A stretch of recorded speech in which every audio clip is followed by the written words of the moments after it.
Mga kapatid, magandang gabi po sa inyong lahat. Gawin natin medyo light lang yung ating vlog ngayon at pag-aaralan natin kung ano ba yung advantage at disadvantage ng makabili ka ng isang brand new na sasakyan. Pero bago tayo pumunta doon, may makikita kayong dalawang pyesa rito. Ito po ay yung pyesa, no? Yung clutch clutch 1 drum nung isang unit na ginagawa ko. Hindi lang pala isa, 6 na units na po pala yon. So itong dalawang to ay galing doon sa dalawang units na ginawa ko na ito ay yung nasisira sa kanya. 2017 model, yung series nung sasakyan na to na palaging ito ang nasisira. Ngayon, yung 4 na nauna na ginawa ko, yung po kasi ay nagpalit na lang ng surplus na transmission, automatic transmission. So, hindi po naiwan sa akin itong pyesa na to kasi hindi na yung binuksan. Nagmamadali yung may-ari. So sabi niya, sir, palitan na lang natin ng automatic transmission. Baka may kakilala ka. So ayan, tawag ako kay Ariel Sonorio at nabentahan naman ng automatic transmission na surplus. Hindi ko lang alam kung yun ay Pinoy or galing Malaysia or galing ng Thailand. Basta ang nag-usap yung may-ari saka si Sir Ariel at ayun, nasalpakan na siya ng surplus sa transmission nung unit na yon. So, pare-parehas na unit yon at ito rin yung pare-parehas na problema. Ngayon, may tawag sa akin na yun sa Batangas. Actually, pinuntahan ako dito, chinek niya yung talyer natin dito at same problem din yung kanyang problema. Same unit din, same year model din. Kagabi, meron pong isang kuya na kasama natin sa Eagles, no? Ito po. Kasama natin sa Eagles, merong isang kuya. Pinuntahan din ako dito, taga Cubao, dyan sa Quezon City. Same problem din. So ngayon, kung 6 na yung nagawa ko na ganito ang problema, may 2 dagdag, 8 na.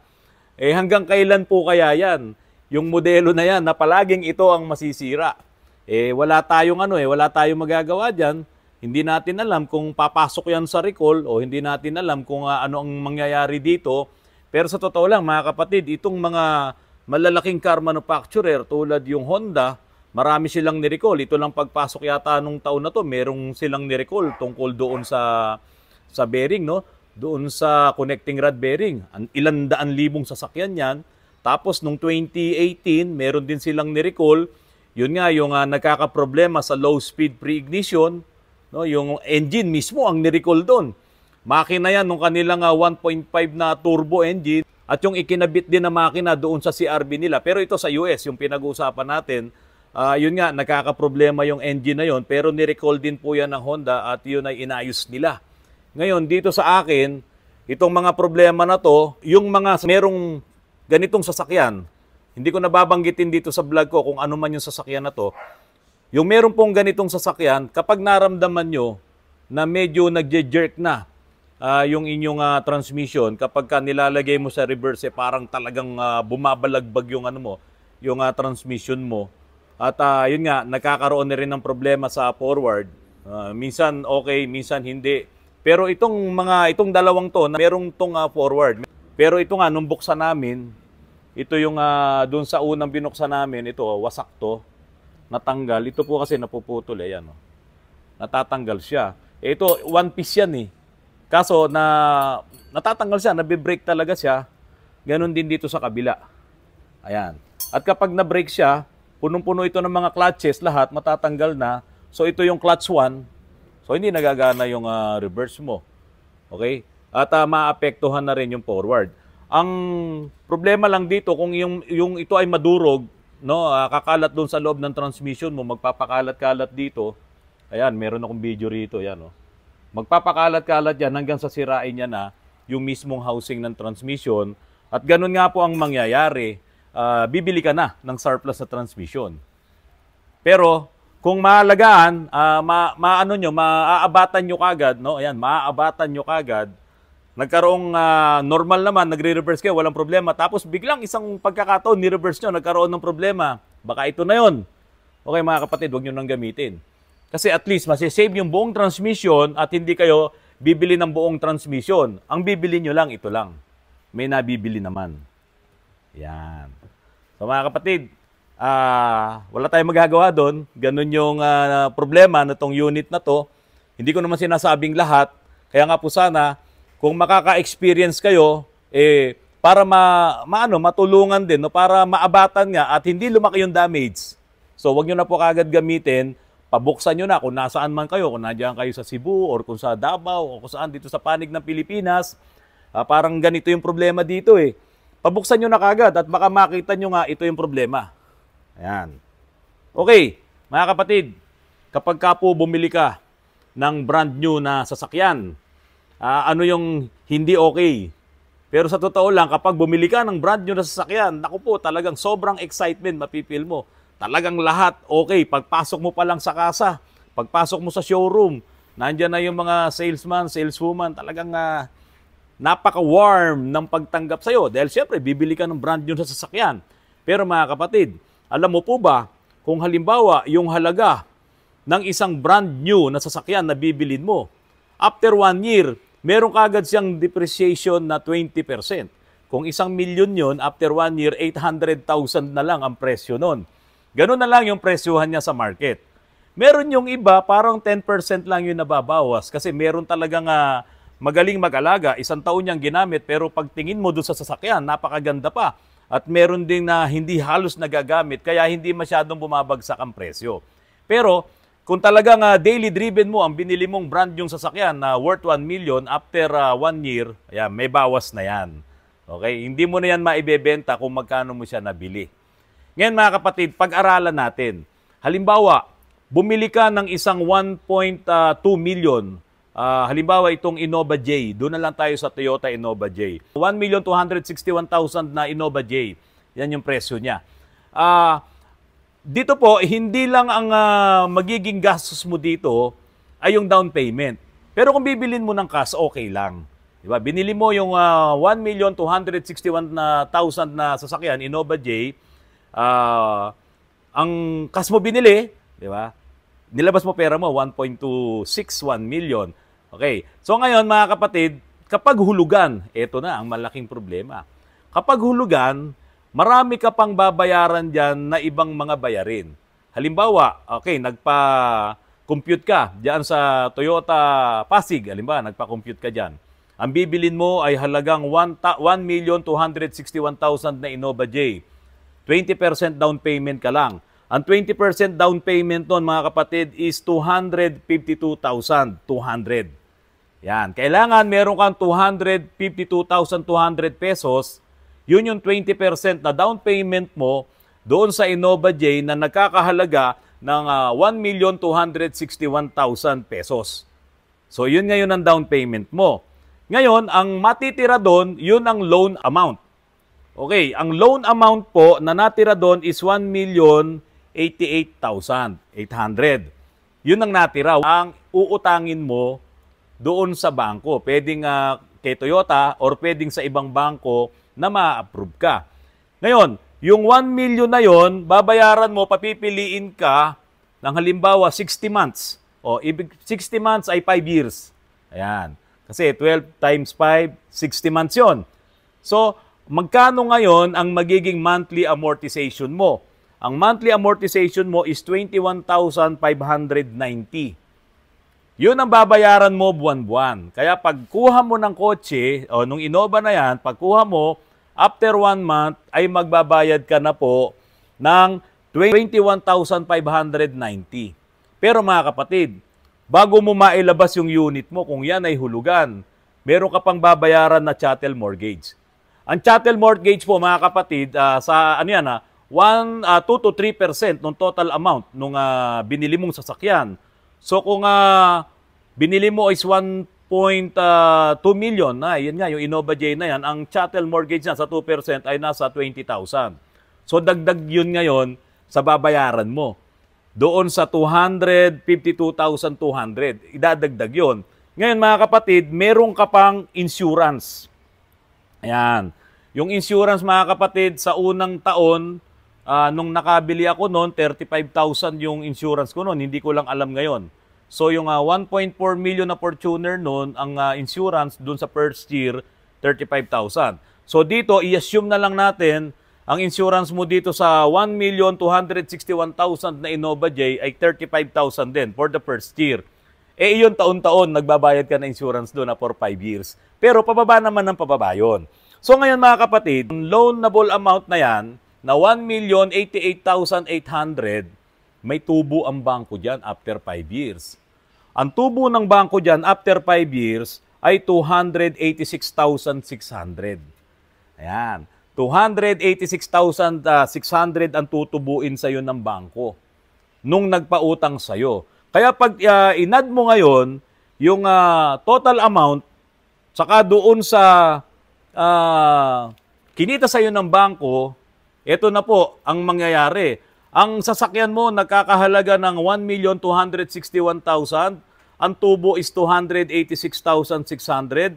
Ang chattel mortgage mo is 20,000. Ngayon, may insurance pa pala yan, mga kapatid. May insurance pa yan. Okay, so 35,000 yon. Ngayon, kukumputin natin, mga kapatid. So, after 5 years, ang kalalabasan po ng total amount ng sasakyan mo is 1,697,000. Ganong kalaki. Yung binili mo nga 1,261,000 na Innova after 5 years, ang magagastos mo doon ay 1,697,000. 1.6 million. I-round off mo to 1.7 million na yung 1.2 million na binili mong Innova. Ngayon, habang ginagamit mo yon mga kapatid, patuloy pa rin ang paggastos mo doon dahil meron kang preventive maintenance. So habang tumatagal mga kapatid, yung maintenance mo na yan, sa first year, so okay, doon sa first maintenance mo, o change oil lang yan, yung susunod na maintenance mo, hindi lang change oil yun. Marami nang papalitan. Yung susunod, hindi lang yung oil ng makina, kasama na rin papalitan yung gear oil, mga ganyan. Ang dami yun. Hanggang sa lumaki na lumaki yung binabayaran mo doon sa kasa. Kaya nga yung iba, kapag po ganon, hindi na sila nagpapa-maintenance sa kasa. Pero ang delikado naman doon, kapag nagka-problema ang sasakyan mo, maboboid yung warranty mo. Ang warranty mo ay yung 100,000 or yung 3 years. Yan. Whichever comes first doon sa 100,000 at 3 years. Kaya, kung ilalabas mo ang maintenance niyan, hindi yung kasa ang gumagawa, doon sa period na yon, maboboid ang warranty mo. Okay, mga kapatid. So, ganun ka ang magiging presyo ng 1.2 million na halaga ng Innova mo after 5 years, 1.7 million na. Pero mga kapatid, yung binili mo na yan, na binayaran mo ng 1.7 million, after 5 years din, magkano na ang halaga? Oh. After 5 years, nung binili mong Innova J na yan, halos kalahati na lang ang halaga niyan. Nasa mga 600,000 pesos na lang yan. Kasi 1.2 million mo siya binili.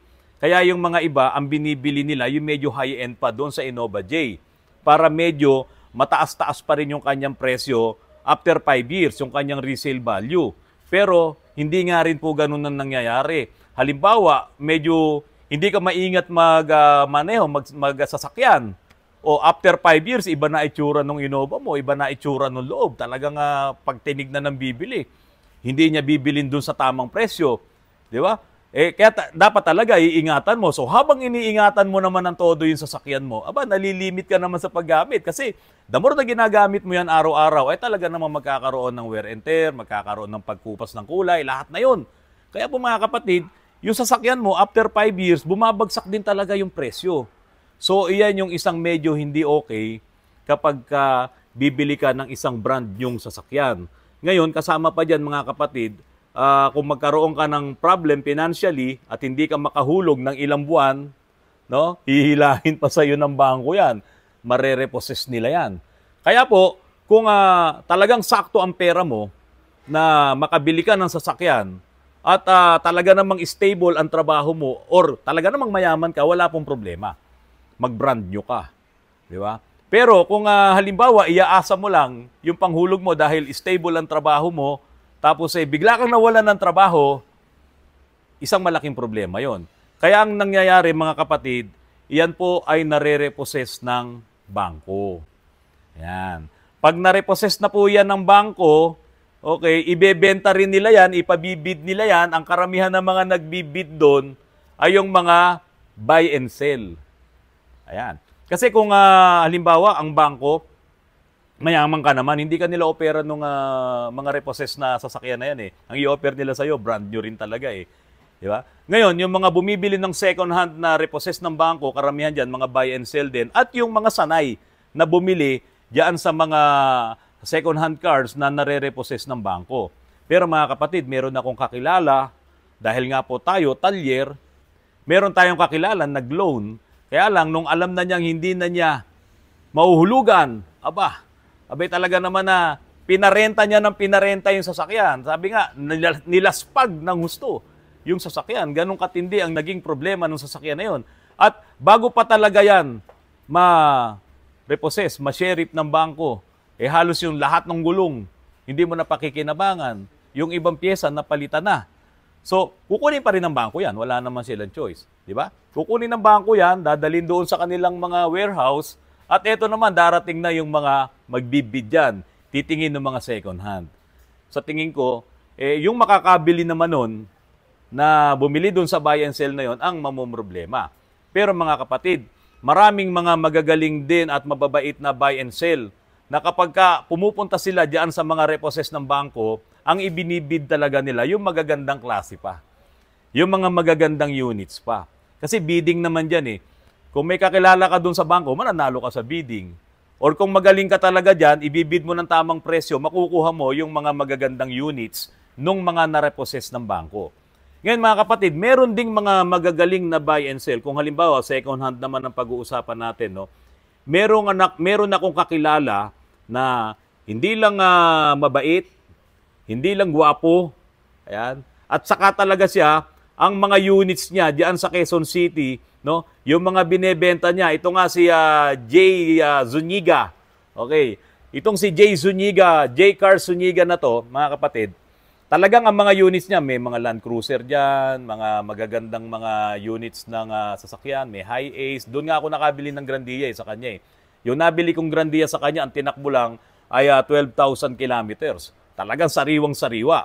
At ang maganda doon, yung mga units niya, mga kapatid, tinatanggap pa ng bangko para sa auto loan, yung mga second hand. At BDO nga, yung bangko na nagpautang sa akin. Doon sa nabili ko, dito kay J. Car Zuniga.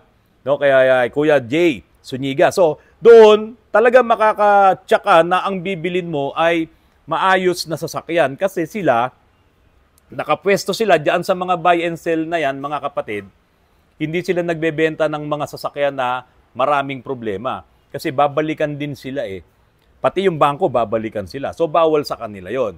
Kaya po, kung kayo ay maghahanap ng mga second hand cars, ang hanapin nyo yung mga ganitong klaseng buy and sell na marami silang mga units na ibinebenta na hindi lang per tao. Kasi merong buy and sell na per tao eh. Doon sa isang buy and sell na pupuntahan mo, yarda. Tapos mga nakapark doon. Bawat isang unit, isang tao may-ari. Nagbabayad lang siya, rumerenta lang siya. Hindi po, itong malalaking buy and sell na to, tulad ni J. Car Zuniga, mga kapatid, malaki halos lahat nandoon. Kung 10 units yon sa kanya yung, yung lote na yon. Tapos, malaking buy and sell warehouse, nandoon yung kanilang mga units. Doon, makakasigurado ka na ang bibilin mong sasakyan ay maayos. Kahit na sabihin pa natin na nagbenta siya ng medyo mababang modelo, hindi sila magbebenta ng sasakit din ang ulo nila. Kung marami kang pera, bumili ka ng brand new. Kasi talagang tapos ang problema mo. Kung 5 taon lang, hindi ka magkakaroon ng malalaking sakit ng ulo. Pero kung hulugan naman, sa unang buwan pa lang may sakit na ng ulo yon. Pero kung meron ka naman talagang inaasahan, walang problema. At kung gagamitin mo naman sa negosyo, yung sasakyan na huhulugan mo, nako, magandang bagay po yon. Kahit paano, meron ka mapagkukunan nung amortization para doon sa kanya. Napakasarap bumili ng isang brand new na sasakyan. Sa amoy pa lang nung sasakyan mag-i-enjoy ka na para kang nasa loob ng isang hotel, 5-star hotel, lalo na kung magandang klase ang sasakyan binili mo. Ngayon mga kapatid, malaking problema din kung ang binili mo namang sasakyan ay hindi yung magagandang klase. Kasi depende din po yan sa brand. Dito po sa amin sa Autorans, karamihan ng mga sasakyan na nandito ngayon, mga kapatid, na nasa harapan ko, akala nyo lang kasi opisina to, hindi po. Backdrop lang po yung mga nandyan. Inayos ng mga anak ko, si Sargento at saka si RJ, inayos nila, saka si Kuya Russell. So mga kapatid, itong mga sasakyan na nandito mamaya, ipapan ko dito yung camera ko, puro lahat yan mga second hand. At magaganda naman din kasi yung mga units na to. So, ibig sabihin, kahit bilhin mo yung bago, masisira at masisira yan. Ang problema doon, kung pasok ka pa doon sa hinuhulugan mo, nako, napakalaking problema noon. Ngayon, kung may sobrang pera, walang problema. Ngayon, yung mga second-hand cars, kahit sabihin mo nga second-hand, third-hand, fourth-hand, kahit sixth-hand pa yan, no? Lahat naman yan ay pwede naming ayusin, pati nung mga magagaling na shops na katulad din po namin na nag-aayos ng mga lumang sasakyan.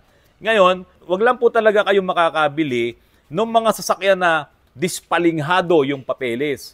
'Di ba? Yung karnap, yung kambal plaka. Nako, mag-iingat po kayo diyan. Nandiyan naman ang LTO, nandiyan ang HPG. Pwede kayong mag-online sa kanila, pwede kayong tumawag sa kanila at magtanong ka sa kanila. Ngayon, kung may kakilala naman kayo na taga-HPG, may kakilala kayong taga-LTO, at saka wag niyo madaliin. Kasi minsan diyan nagkakaproblema yung nagmamadali kayo, yun, ang nabili nyo, dispalinghado. Hindi nyo napansin, ang makina pala, iba, ang serial number, dahil second hand ang binili nyo. So, malaking problema yun. Ha? Wala nang solian yun. At kung okay lang sana, kung makikita mo pa yung nagbenta sa'yo, ngayon kung hindi na, para kang na-hold up doon ng pera mo.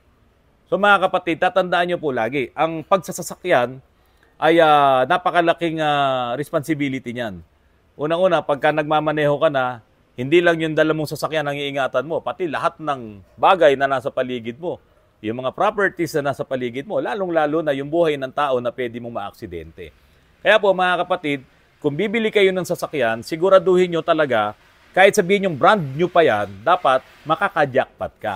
Tulad nung vlog natin nung nakaraan, na paano ka makakabili ng jackpot na second hand na sasakyan. Ngayon sa brand new, kapag naluluma na, siyempre, ibebenta mo na para hindi pumunta sa'yo ang sakit ng ulo. Meron naman talagang nag-absorb ng mga sakit ng ulo na yan. At inaabangan yung mga sasakyan nyo. Lalong-lalo na kung kakilala kayo, nung bibili niyan, matutuwa yun dahil alam niya at kilala niya yung sasakyan. Basta lagi nyo pong tatandaan, kung ang halaga ng sasakyan na binili nyo, 1.2 million or kahit 1 million yan, merong kagad na tongpats yan na 600,000 pagkatapos mong hulugan. Minsan, mas malaki pa doon. The more na lumalaki yung amount nung sasakyan nyo at the more na lumiliit naman yung inyong down payment doon sa brand new na sasakyan na bibili nyo, na hulugan, nako, lumalaki din yung mga dagdag bayad na mangyayari sa inyo. Shuttle mortgage, insurance, at yun nga, yung kinita sa inyo ng bangko. Kasi meron kayong amortization. Hindi pwedeng walang kikitain sa inyo yung bangko. So, lagi nyo pong tatandaan mga kapatid, mas okay pa nga minsan ang bumili ng second hand. Kaya lang, dapat maka-jackpot ka. Mga kapatid, maraming salamat po. Magandang gabi po sa inyong lahat.